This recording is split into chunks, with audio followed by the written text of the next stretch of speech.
Dzina la Atate ndi la Mwana ndi la Mzimu Woyera. Amen. Ambuye bwerani mudzandithandize.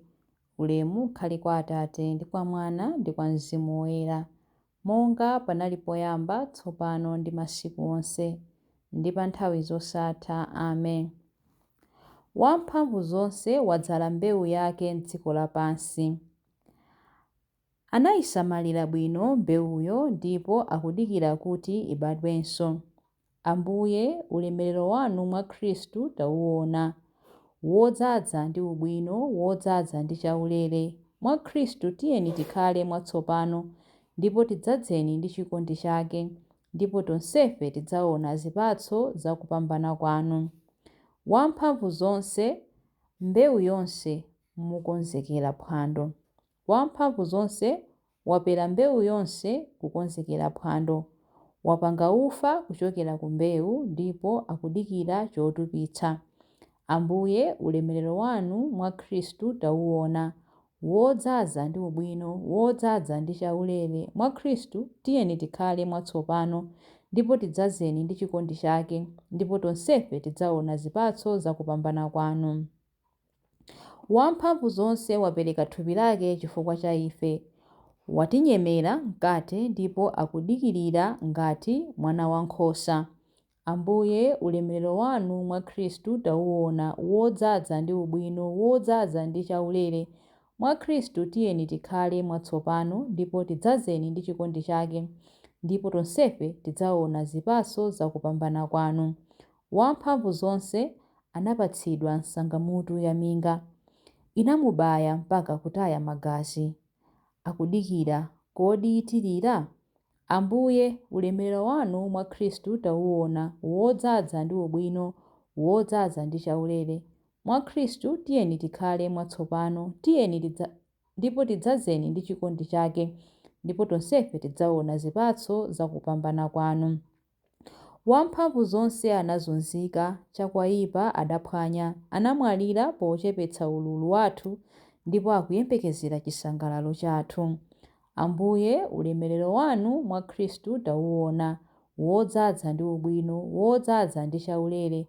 Mwa Khristu tiyeni tikhale mwatsopano, ndipo tidzadzeni ndi chikondi chake, ndipo tonsefe tidzaona zipatso za kupambana kwanu. Chilimbi 1.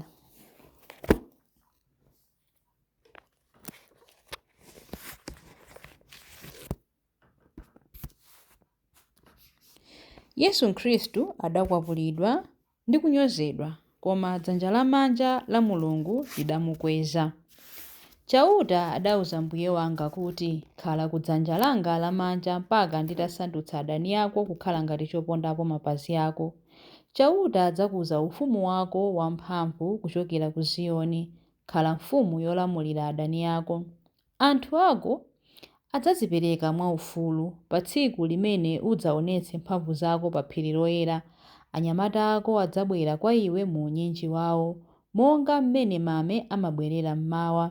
Chauta walumbira, ndipo sadzasintha maganizo ake akuti, ndiwe wansembe mpaka muyaya, unsembe wake wonga uja wa Melkizedeki.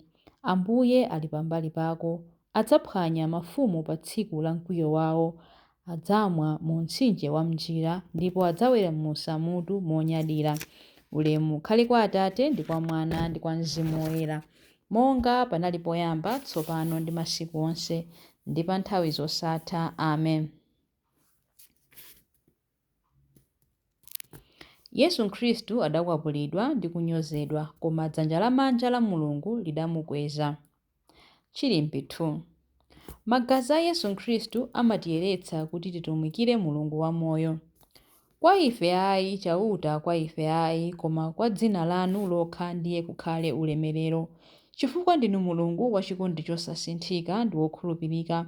Chifukwa chiyani mitundu ina ya anthu iziti Mulungu wawo ali kuti? Mulungu wathu ali kumwamba, amachita chilichonse chimene afuna, koma mafano awo ndi asiliva ndi agolide, wopangidwa ndi manja a anthu. Pakamwa ali napo, koma salankhula. Maso ali nawo, koma sapenya. Makutu ali nawo, koma samva. Mphuno ali nazo, koma sanunkhiza. Manja ali nawo koma akakhuza samva kanthu. Miyendo ali nayo koma sayenda, ndipo satulutsa ndi liwu lomwe kukhosi kwawo. Anthu amene amapanga mafanowo amafanafana nawo chimodzimodzi onse amene amawakhulupirira. Iwe Israeli, khulupirira Chauta. Chauta ndiye mthandizi wako ndi chishango chako. Iwe banja la Aaroni, khulupirira Chauta. Chauta ndiye mthandizi wako ndi chishango chako. Inu amene mumaopa Chauta, mkhulupirireni. Chauta ndiye mthandizi wanu ndi chishango chanu. Chauta watikumbukira ndipo adzatidalitsa. Adzadalitsa anthu a Israeli, adzadalitsa banja la Aaroni, adzadalitsa amene amamulemekeza, anthu wamba ndi apamwamba omwe. Chauta akudalitseni inu pamodzi ndi zidzukulu zanu zomwe. Akudalitseni Chauta amene adalenga kumwamba ndi dziko lapansi. Kumwamba nkwa Chauta, koma dziko lapansi adapatsa anthu. Akufa satamanda Chauta, otsikira ku dziko lachete satamanda Chauta, koma ife tidzatamanda Chauta kuyambira tsopano mpaka muyaya. Ulemu ukhale kwa Atate ndi kwa Mwana ndi kwa Mzimu Woyera, monga panali poyamba, tsopano ndi masiku onse, ndi pa nthawi zosatha. Amen. Magazi a Yesu Khristu amatiyeretsa kuti titumikire Mulungu wamoyo. Chilimbi 3. Yesu Khristu adasenza machimo athu m'thupi lake lomwe pa mtanda, kuti choncho tife ku tchimo ndi kukhala amoyo mu ungwiro. Khristu nayenso adamva zowawa chifukwa cha inu, nakusiyirani chitsanzo kuti muzilondola mapazi ake. Iye sadachitepo tchimo lililonse ndipo sananene bodza lililonse. Pamene anthu ankamuchita chipongwe, iye sadabwezere chipongwe. Pamene ankazunzika, iye sadaopseze, koma adapereka zonse kwa Mulungu amene amaweruza molungama. Khristu mwini wake adasenza machimo athu m'thupi lake pa mtanda, kuti m'machimo tikhale ngati akufa, koma pakutsata chilungamo tikhale amoyo ndithu. Mudachiritsidwa ndi mabala ake. Ulemu ukhale kwa Atate ndi kwa Mwana ndi kwa Mzimu Woyera, monga panali poyamba, tsopano ndi masiku onse, ndi pa nthawi zosatha. Amen. Yesu Khristu adasenza machimo athu m'thupi lake lomwe pa mtanda, kuti choncho tife ku tchimo ndi kukhala amoyo mu ungwiro. Mawu a Mulungu. Mawu akuchokera mu buku la Ntchito 13 verse 26 mpaka 30. Inu abale, zidzukulu za Abrahamu ndi ena nonse oopa Mulungu, uthenga wa chipulumutsowu Mulungu watumizira ife. Anthu okhala ku Yerusalemu ndi akulu awo sadamuzindikire Yesu, ndipo sadamvetse mawu aneneri amene amawerengedwa tsiku la Sabata lililonse.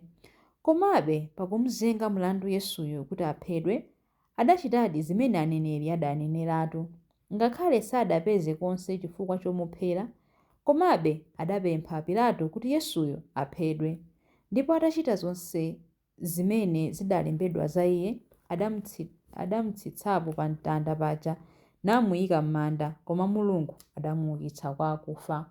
Mawu a Ambuye. Tithokoze Mulungu. Chiyankho. Tikupembedzani inu Khristu ndipo tikutamandani. Tikupembedzani inu Khristu ndipo tikutamandani.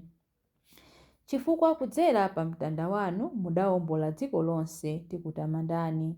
Ulemu ukhale kwa Atate ndi kwa Mwana ndi kwa Mzimu Woyera. Tikupembedzani inu Khristu ndipo tikutamandani. Chilimbi cha nyimbo ya Amayi Mariya. Kunalembedwa, ndidzamenya m'busa ndipo msambi wankhosa udzabalalika. Koma nditakwezedwa, ndidzapita ku Galileya, kumeneko mudzandiona, akutero Ambuye. Mtima wanga ukutamanda Ambuye, ndipo mzimu wanga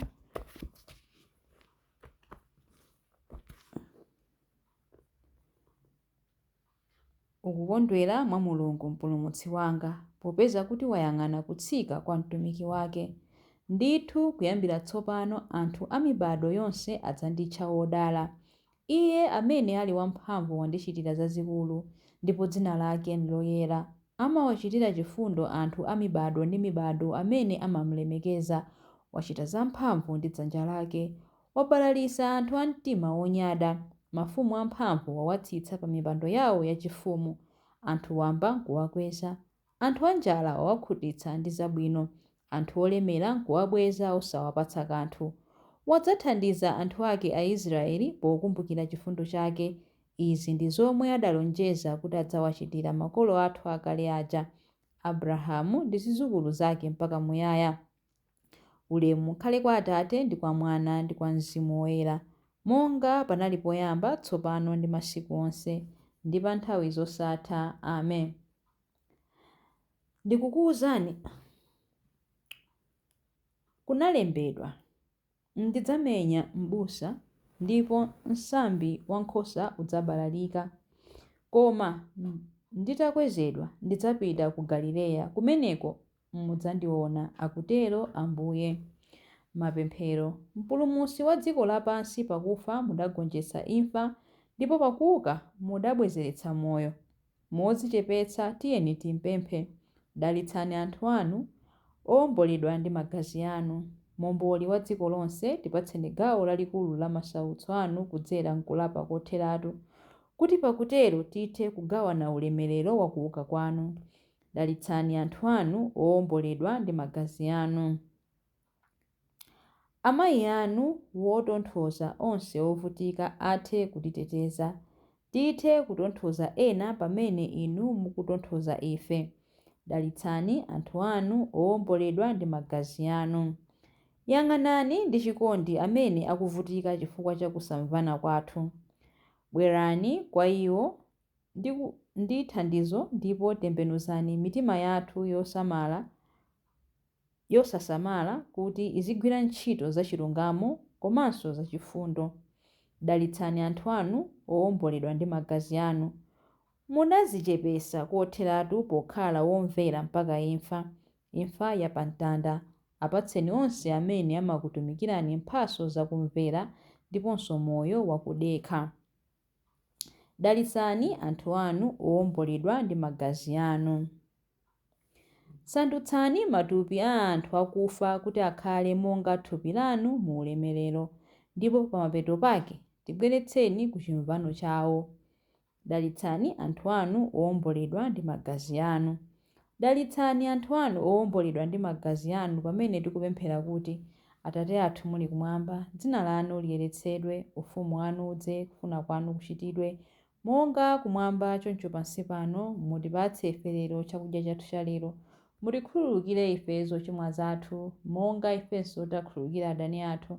Musatisiye ife m'chinyengo, koma mutipulumutse ife kwa zoyipa. Amen. Tipemphere. Mulungu wamphamvu zonse ndi wamuyaya, mudapereka kwa anthu onse Yesu Khristu mpulumutsi wathu ngati chitsanzo chakudzichepetsa. Anakwaniritsa chifuniro chanu pakudzipanga munthu ndi kupereka moyo wake pa mtanda. Tithandizeni kuti tikuchitireni umboni potsatira chitsanzo chake pa kuzunzika ndi kutisandutsa kukhala oyenera kugawana mkuuka kwake. Tikupempha izi kudzera mwa Ambuye athu Yesu Khristu, mwana wanu, amene ali ndi moyo ndi ufumu limodzi nanu ndi Mzimu Woyera, Mulungu tsopano ndi pa nthawi zosatha. Amen. Ambuye atidalitse, atiteteze ife ku zoyipa zonse ndi kutifikitsa ku moyo wosatha. Amen.